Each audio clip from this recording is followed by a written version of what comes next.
दुनिया में कोई भी रिसर्च होती है तो 100 साल चाहिए होते हैं उस रिसर्च का आउटकम लेने के लिए। मैं तो 10 साल कह रहा हूँ सर, 10 साल का कोई रिसर्च पेपर निकाल के सरकार को दे दें। हाँ, ये बात सही है आपकी। तालीमी पॉलिसियाँ जो है, सबसे पहली जो तालीमी पॉलिसी थी 50s में बनी, और वो उसके जो चंक्स आप देख, उसके जो लोग वो हैं मिनट्स आप देख लें, वो इतने शानदार हैं, लगता था कि बस चंद दिनों की बात है, पाकिस्तान अजीम ताकत बन जाएगा।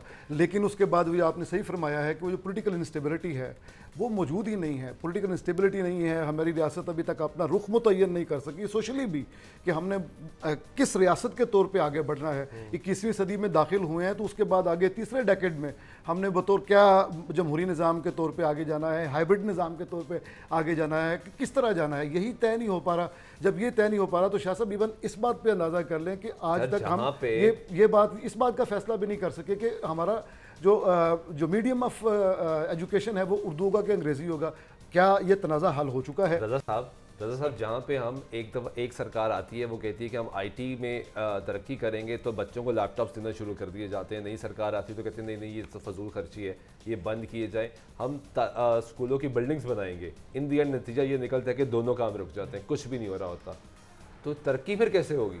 सर ये पॉलिसी का कॉन्फ्लिक्ट है, अपनी अपनी चॉइस है, और हम जो चाहते हैं वो तो बोल देते हैं लेकिन वो करते नहीं हैं।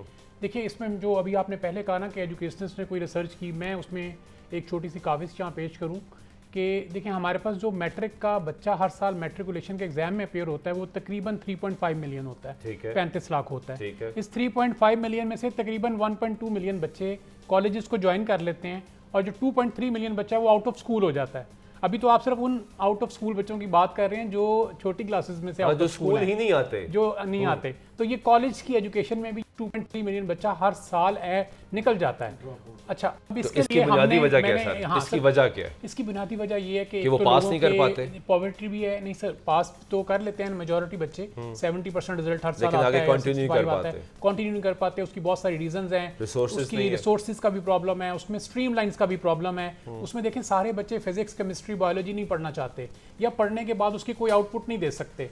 इस सारे प्लान अच्छा, मैं यही जानना चाह रहा हूँ आप दोनों से कि ये जो क्वालिटी ऑफ एजुकेशन है, जो निसाब तैयार किया जा रहा है, कभी सिंगुलर करिकुलम बता दिया जाता है, कभी कहा जाता है कि प्राइवेट स्कूलों से भी किताबें निकाल लें और उसमें ये वाली किताबें दे दें। ये पॉलिसी क्यों नहीं बन रही?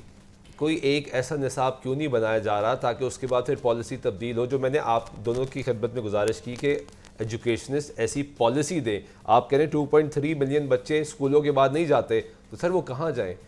उनके पास ऐसे कॉलेजेस ही नहीं है जहाँ पे वो जा सकें, जहाँ पे रिसोर्सेज ही नहीं है। रियासत माँ के जैसी, फिर मेरा एक ही सवाल होता है कि रियासत माँ के जैसी बताया गया तो फिर माँ के जैसी रियासत तो ना हुई ना सर? जी बिल्कुल ऐसे ही। देखिए, जो 2.3 मिलियन बच्चे आउट ऑफ स्कूल हो जाते हैं ना, वो छोटी मोटी जॉब्स करते हैं, छोटे मोटी तरह से वो कुछ पैसे कमा के अपने घर के अंदर वो पार्टिसिपेशन करना शुरू कर देते हैं।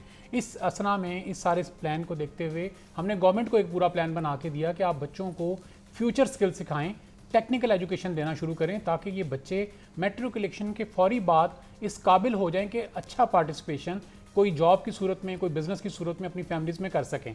तो अगर मैट्रिकुलेशन हमारे मुल्क में तो सिर्फ साइंस में हो सकता है या आर्ट्स में हो सकता है। 95% बच्चे जो हैं वो साइंस में करते हैं, और साइंस, फिजिक्स, केमिस्ट्री, बायोलॉजी तमाम बच्चों के लिए वो मौजू नहीं है। इसके अलावा जो दूसरी बड़ा वैलिड पॉइंट है आपका।